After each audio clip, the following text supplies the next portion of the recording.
If you are looking up to see Planet X, you're not looking in the right direction, leastwise not for now. Instead, you must look toward the horizon shortly before sunset or just after sunrise. In time, Nemesis, also known as Planet X, will become a prominent fixture in our sky, similar to the two sun scenes from Star Wars.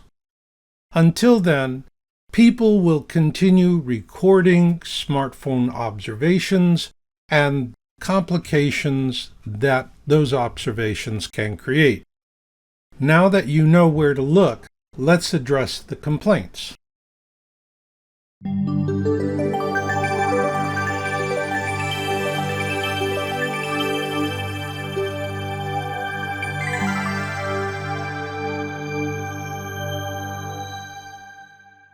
I chose two videos as examples for this FAQ.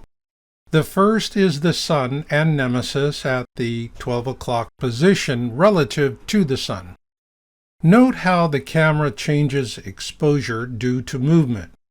What amazes me is that the observer does this in a one-person kayak. Now let's take a capture where the smartphone camera is overexposed and analyze it. I use several techniques to analyze observation images and videos, most commonly the gamma test. Only natural objects or objects reflecting light will appear in a gamma test.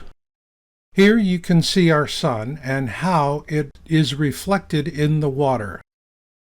However, it is so bright we cannot see Nemesis. Now let's take a second capture from that same video. Here we see the smartphone camera has corrected the exposure level, and now we can easily see Nemesis above the sun. Here is a gamma test of this image.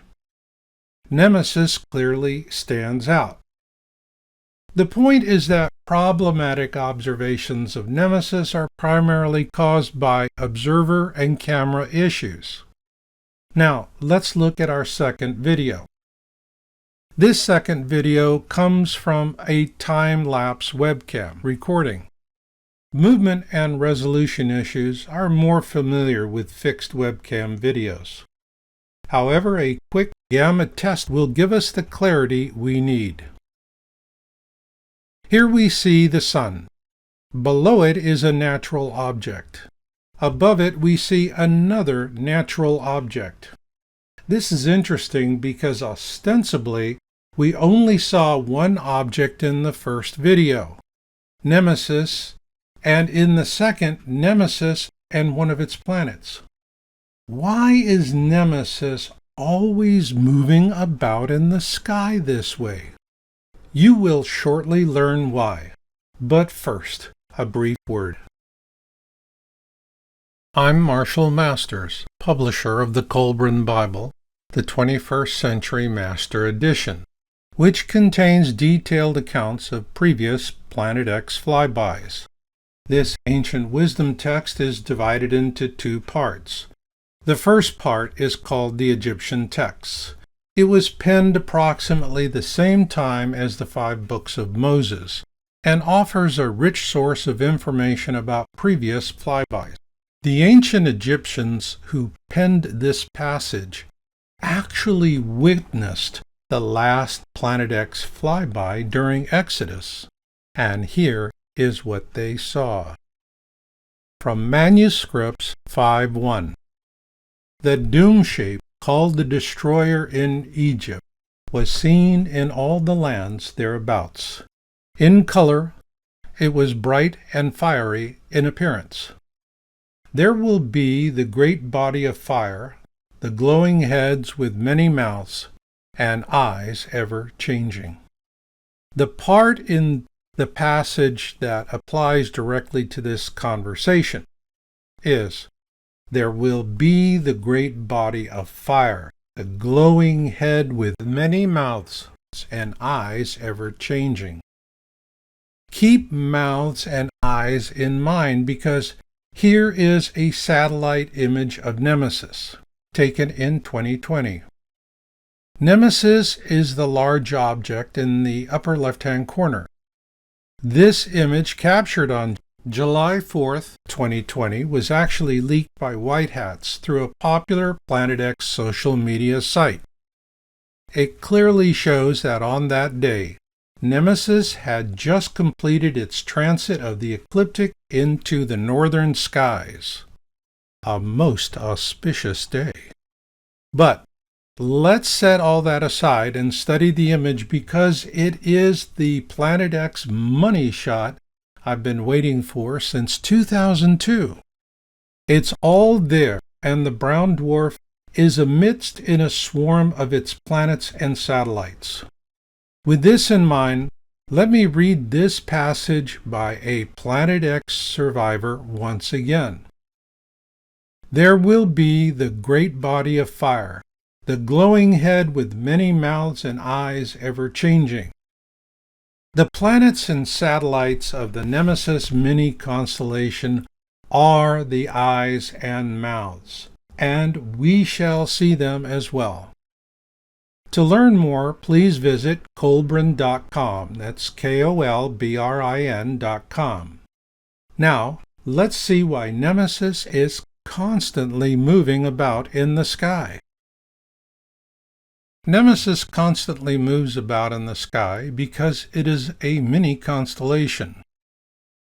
And Nemesis is the name of a brown dwarf star associated with Planet X, Nibiru, Hercolubus, Destroyer, Frightener, Red Planet, and Doomshape.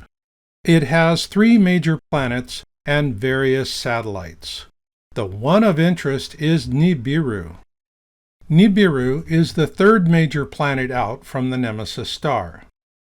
It translates to the planet of crossing, and it certainly is that.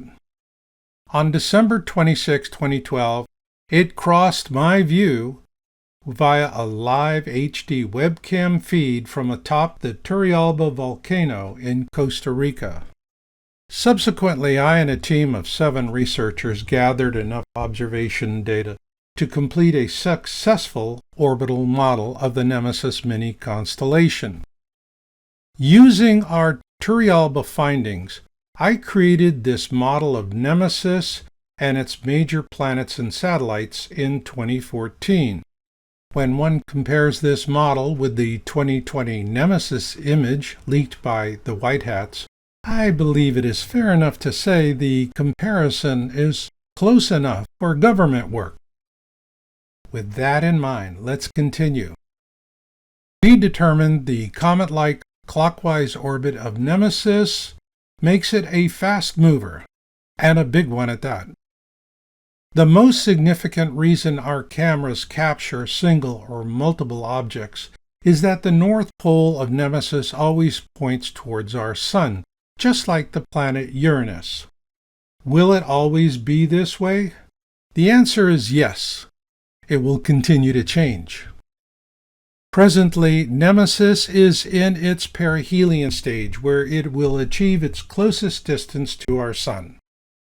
In the post-perihelion phase, we will see more of Nemesis planets and satellites in our skies, assuming we have good viewing skies. In the meantime, remember, look out at the horizon sometime shortly before sunset or just after sunrise.